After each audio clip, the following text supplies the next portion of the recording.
Hey guys, how's it going? I'm the Duke of Italy, your favorite lo-fi music YouTuber, and welcome back to another music review.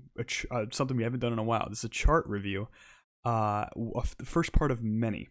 I'll admit I'm not done with this chart, nor am I done with a comprehensive look at this genre as a whole.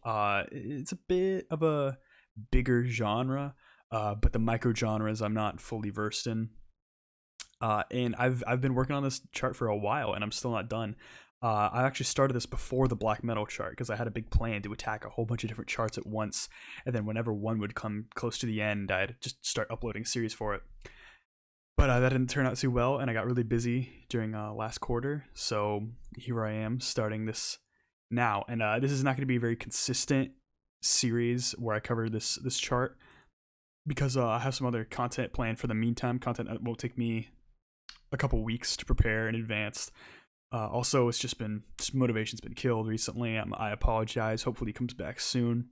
With the whole thing in the world around us ending. But here's what I got for you guys so far, and I hope it's satisfactory. So today is our first part of the biggest series I've covered so far. I know in the Britpop chart that took me 3 parts, but here it's going to be more like 6, 7, maybe 8 parts because this is over 80 albums.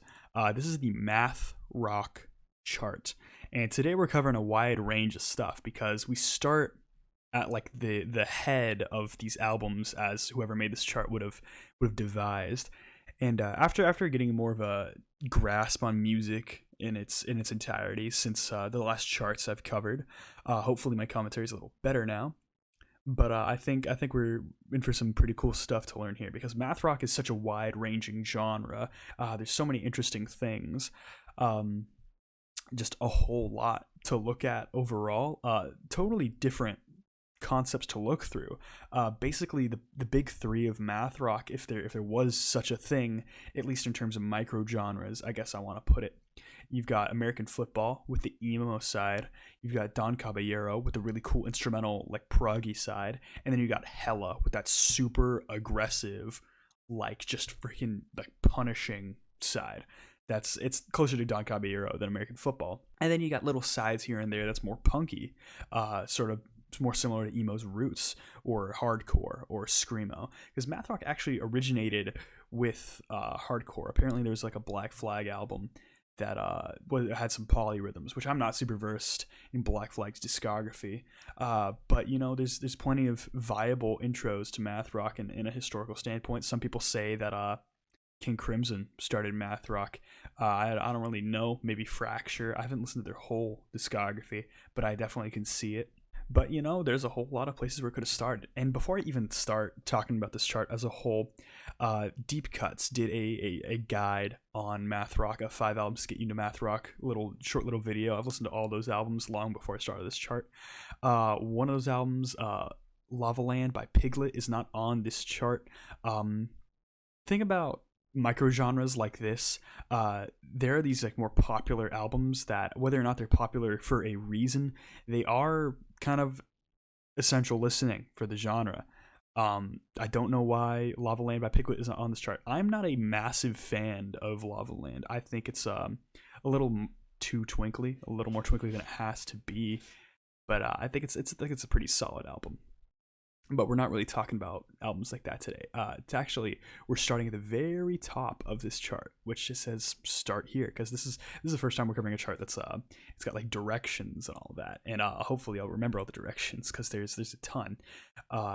We start with Spiderland by Slint. Now I know Spiderland is when a lot of you guys probably think of this album. It isn't the most mathy. It's kind of quirky, I guess you could say, in terms of the structure, but you don't think mathy as much. You think of foreboding, you think of tense, and I've talked about Spiderland more times than I can even count. If you have not listened to Spiderland by now and you're trying to jump into any genre, listen, before you jump into any genre, just jump into music as a whole. Don't like, I mean, I get that obviously you probably start off somewhere with like, oh, I'm gonna jump into emo because I'm in 8th grade, or I'm gonna jump into punk music because I hate my parents, or metal because I hate society, or something like that, because you're in high school and you're not that mature in your style yet. Like I hopped into classic rock when I was younger. Not a great starting point because you want to start at jump into music, just go to Rolling Stone, go to Pitchfork, go to Fantano.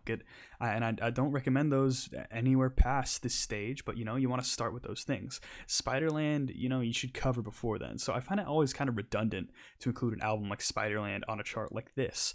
There are actually charts where it's albums that sound like this album, and one of those I have for Spiderland, another one for Sweet Trip, one of their albums. But those are charts that are really worth your time.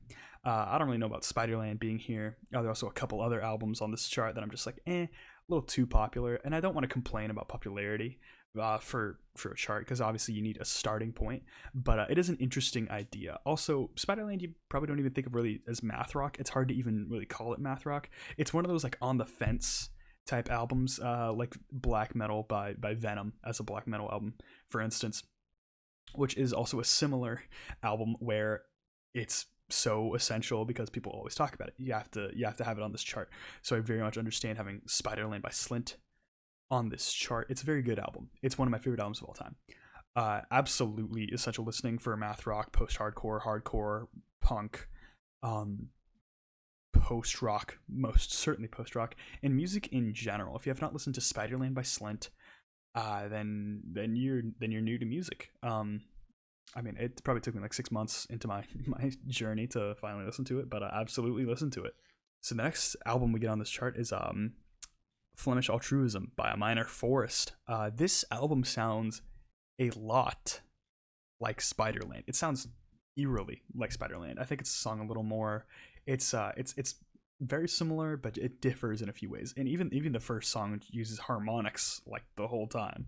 So even the direction on this chart says anything extremely similar. I will say that this album does take its time a bit more than Spiderland actually does, and I like post-rock that really takes its time to build into something, provided it builds into something. And I think it is pretty successful on this album. I'll honestly have to look at this album again to fully grasp the thing, because honestly, I heard it and it basically came off as slightly funkier, slightly more emo Spiderland. Actually, a lot more emo Spiderland. But for now, I'm going to give it a great.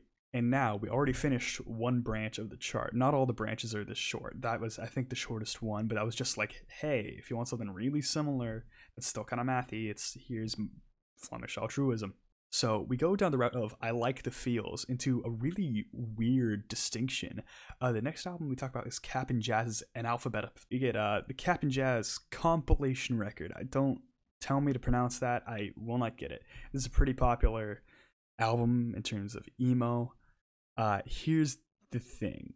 Cap'n Jazz has like albums. They're like in like EPs and like singles. But for some reason, it was all compacted into this massive 2.5 hour long just beast of a listening experience. I'm gonna be completely honest. I hate it as this huge compilation. I think it's don't ever make me listen to something this long. Why would I do that? 2.5 hours of something that is a bunch of like 3 and 4 minute songs and like punky stuff, and even a cover of Take On Me by Aha. I'm like, please just stop this. That's too much. But I will say, on their own, really good individual pieces of material here. But yeah, slogging through this thing, like sitting down, going through 34 tracks in a row is insane. If you want like a good way to describe this compilation style, I would probably call it something like a Brave Little Abacus, but slightly punkier. There are tracks like Basil's Kite that have a nice hooky twist to them that I was a big fan of. And despite its super long runtime, the final track actually ends it all really well. But like I said before, don't cover this all at once. It feels just like such a brick of listening. If you listen to the EPs and the album first, then maybe you'll like this thing once you actually get a hold of it. But for now, it's not a pill you want to swallow. This is not a scoop of pre-workout here. This is a huge thing to digest. You want this in the individual, the pills. Terrible metaphors aside, we are going to less quirky, more feels with American Football 1. Something interesting here, these have some of the same members. The Kinsella brothers, there are 3 of them, and one of them went off to do his own materials, but kind of joined back in with American Football when they made a new band called Owls that we'll discuss later. I think there's a lot of Kinsella brothers, but it's American Football. If you have not listened to American Football, I highly recommend it. This is a great album, really fun listen, really good mathy emo. If you don't know Never Meant I don't know where you've been. The memes are pretty popular right now, but it's just a great song. The rest of the album is great too. And before I discuss the actual track list of this album, I actually own the deluxe edition on CD. The second disc is super lo-fi for some reason. I'll admit the lo-fi edge does give it no benefit, but there's a song called I think the Sevens that I really like. I think it's all in 7/8, and it's really a cute track. And there's a really long like shoegazy like part in like the middle of the album that I forget the exact track of, but I think it's the longest track here. That's one of the most gorgeous parts of the album. There's some great trumpet parts on here, which you don't really expect for like a math rock album or even an emo one that isn't like ska and albeit a little cringe, but it's actually placed really well here. And the final track, the one with the Wurlitzer, is actually a really somber piece of music that actually really ends the album well, and you don't really think it could get any sadder than it does before, but it works perfectly well. This is a great album. I'd recommend it to a whole lot of people. If you like emo in any way, absolutely listen to this for a much more laid back, less dramatic, yet very, very somber listen.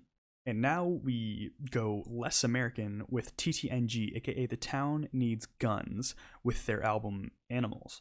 So in terms of the studio albums of The Town Needs Guns, most people would probably consider Animals as the best. Here's the thing. The vocalist on this album is not very good. But if you like emo, probably more than I do, you will completely enjoy this album. It's a perfectly serviceable album. But you know what? There's some really cool parts on here that I like. The guitar part on I think the first track actually sounds like it's like spinning around with the way it's tapped. It's super cool. And if you haven't noticed, we have reached the more tappy parts of the chart here. We'll be at the tappier parts for a few more albums. On the track Pig, we actually get a improvement on the vocals, and it's really interesting how just on the first listen, how much the vocals like set in a lot better.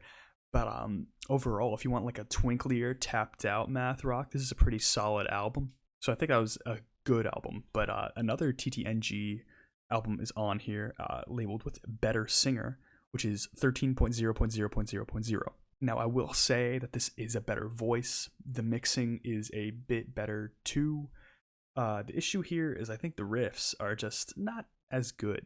The guitar is more prominent though. It's a little less under the really interesting drum rhythms. I think the highlight on this album is probably going to be the track Yggdrasil. I think it's named after like a Norse tree or whatever, but I'm not sure. But it's mostly instrumental here, and it's just a really nice piece of music here. It's really fulfilling, and it really sets you in the mood for the rest of the album. But then there's the track Pygmy Polygamy. That's kind of acoustic. That I find pretty interesting, but then it kind of ends in like a really weird synthed out kind of outro. Overall, I think this album's okay. I think it's just not as fulfilling as Animals, but I have learned that there's an acoustic version of Animals that exists out there that a lot of people have ranked as the best TTNG album, mainly because it's got the newer vocalist but the older material. And also, I'm sure the acoustic tones are mixed better than the original album, so this is probably a perfect album, and I'd probably recommend that over these two. And now, with more guitar wankery, we get Unoia by Invalids. Out of all the albums so far, minus Spiderland by Slint, I have to admit, this might be my favorite album so far. The opening track, Sherman, is very punchy, and it kind of centers around these revolving tapped out lines that are just super awesome. It actually reminds me a little bit of Blink-182 with a bit of a pop punk kind of feel, but just with this tapped out rhythm section that is just so much more gripping. And just from the first track alone, this is one of the most exciting and gripping albums I've heard in quite a long time. The fourth track on here I like a whole lot because the bass is very prominent, and it's also, again, like whirling around your head in this very chaotic feel, but it's never like anxiety producing, it's never overwhelming, it's just gripping and really fun. Funnily enough, there was like maybe like 5 seconds listening to this whole album where I didn't have like a smile on my face, which is super bizarre because I don't even like smiling that much just to begin with, but like this album, it just makes you happy. It's incredibly bizarre, but and like I don't recall texting anybody or seeing anything in particular that would make me happy circling this album. But I mean, who knows? Maybe my brain just broke and it was like, oh, time to be happy. But I found this very enjoyable. And then the next direction on the chart is female vocals, which we get the Astrochasm EP, which I found on Bandcamp. It's just 3 songs long, and I'll admit they're pretty beautiful and they cycle very well.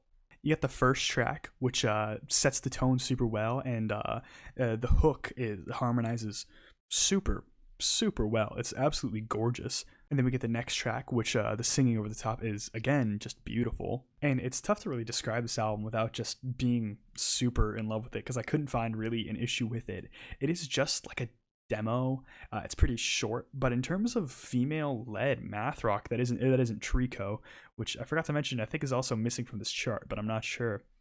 It's just as solid as it gets. Cycles super well. If they opened a show with just these 3 tracks in a row, I think you'd be in for a ride. So going back to TTNG's Animals, this goes back down to more punk, less weird time signatures, etc. with Foals' Antidote. I've actually found this album to be pretty popular on the internet. I've seen a few people's topsters having this album on it. I can certainly see why. It's a very fun, punky, kind of danceable, mathy album. There's even some saxophone parts on this album that are just really amplify the funk elements. I will say there are some tracks like Big Big Love that don't hit as hard as I'd like them to, but in the grand scheme of things, I find this album pretty solid, and I'd probably give it a good. Going back all the way to American football now, we get Les Kinsella with the album Minus the Bear, Highly Refined Pirates. So just on this first track, we get very little build, actually. It kind of just goes right into it, but it's this really like punchy, like funk-based, like tapped out song that we get here. That's pretty typical of the previous styles we looked at that I'm a big fan of. It's kind of more of the same, but I really don't have anything to complain about. But I will say the actual guitar and bass tones here are just absolutely wonderful. They're some of the most just well textured instruments I've heard in rock music in kind of ever. Maybe they're not played like the most grand or the most technically proficient, but the very sound here is just wonderful. And you got fun song titles like Monkey Knife Fight, and which is actually a pretty great song too. It's just got a bit of edge to it, so it's perfectly reasonable here too. And I'll say the track Spritz just has so much in the drum groove that I'm kind of all over it. And the track 5 Guitar Band is just very bassy, and the build on it is just super well, and it's a nice addition to the final leg of the album. Overall, I'd say this album's pretty great. Now, going back to what I said about the band Owls earlier, we have their self-titled album, Owls, and I think all of the Kinsella brothers are kind of back here, which I find pretty interesting. But you do get a taste of what each of they have. We haven't talked about what one of them does in the band Joan of Arc, which unfortunately Pitchfork has kind of slandered. I've mentioned Pitchfork in the past and how they don't like bands like Mars Volta. I will admit I myself don't like Mars Volta. But Joan of Arc, I don't really see much of an issue to be mad with. I mean, they do have some albums that a lot of critics just have bashed, but Pitchfork has historically bashed them. I don't really understand why, because the album I'll cover is pretty good. But Owl's self-titled does have an interesting artsy flair from Joan of Arc. It has the tapped out parts from American Football. It's got a nice grounded emo-y feel. But this album is a little more rough around the edges. It feels a little bit more lo-fi, a little bit more punky, and a little bit more, I want to say gripping. You kind of digest the whole thing really easily here. And you got the first track, Who Is This, with this really cool laid-back percussion style that is surprisingly gripping, even though it doesn't sound like it would be. And it actually gives it a good amount of atmosphere. And you got tracks like Everyone Is My Friend that is just super dope, and it makes me really happy, actually, which I can't say much about emo-y math rock. And, as a final track should, the final track on this album has another great build. Funny thing about this album, I think that the A-side is good. I don't think it's great. There are definitely some dud moments, just not a lot of lyrics that stick with me as much. But I think the B-side actually carries the thing home super well. So as of right now, I'm calling this the first ever good and great. Just average it up to great if you're really trying to listen to it. But I'm gonna write it down as a good and a great because, if someone just only has time to listen to half an album, go ahead and listen to the second half of this album. But listen to the whole thing, see if you like it. And up next, we actually get the There EP. Now, this is definitely on the higher impact, higher energy side, with a lot of twinkly bits to it. So we get a lot of, Polyphia, Ichkanito type style of math rock here. And I will say, there are parts on the opening track here that have these really cool usage of harmonics that I thought was really nice. I think the track Fit Your Life Into a Grid has a really nice chuggy bass riff and just some great other riffs to boot. And I'll say the vocals are pretty accessible as far as emo records go. I will say End and End has a build that doesn't really go anywhere, but for what it's worth, I think it's pretty solid. Overall, I think this EP I'd give it a good. Now, to finish off the Kinsella series here, we get Tim Kinsella's own band, Joan of Arc, with their album Flowers. Now, here's the fun thing about this album. There's one song on here that I hate. I hate it, and it's the opening track. It's like a weird electronic, not quite dungeon synth, not quite comfy synth, but it's just kind of a weird like synth, like just wankery, and I just don't like it. Funny thing is, after all of it, we get some fun indie rock, and it's just a really fun indie rock, art rock album that I was head over heels for. Honestly, love the whole thing, but kind of for my guidelines of these charts here, I think if there is a bad song out of 10, I don't think the album would be higher than a 7. And the thing is, I kind of consider great albums to be like an 8 or a higher. I hope this isn't leaking too much about my own system. I do kind of like to keep the veil there, but I'm calling this album a good, specifically because of that opening track, but the rest of it is really good stuff. And funnily enough, there are other instrumental tracks on this album that I find totally fulfilling, namely the title track, Flowers. But I will say, this album is not math rock, and for that, I do have to disqualify it, as it's not math rock, but I do understand why it's on this chart. It's the Kinsella brothers. It's another Kinsella's album, and, for Joan of Arc, most people don't like most Joan of Arc material, but it's here. I understand it, still DQing it. This next album is by a band called Dad. It's called American Radass. If you can tell by just that album cover, this thing's super fun, but you will be surprised how much it actually hooks you emotionally. I was actually pretty torn on whether or not I loved this album or not. Funnily enough, on the math rock chart, I find its placement for that reason the least enjoyable parts of the album. I thought the mathier bits on the first half of the album in particular, and also a bit in the middle, kind of less on the lengthier tracks here. I found them good. They were technically interesting, but I wasn't head over heels for them.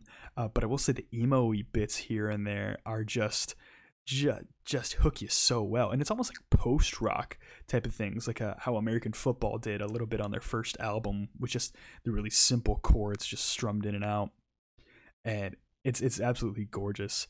I love the sonic textures of this whole thing. I think it's very meditative and it's very fun. Now, most of this album are like quick, hard-hitting tracks, but funnily enough, one of the best tracks is called Shit Twins. It's a 7-minute burner of a track, and it almost brings you to tears by the end of it. It's hilarious just in how it exists, but just this album's such an anomaly. I'm giving it a great. It's really something special.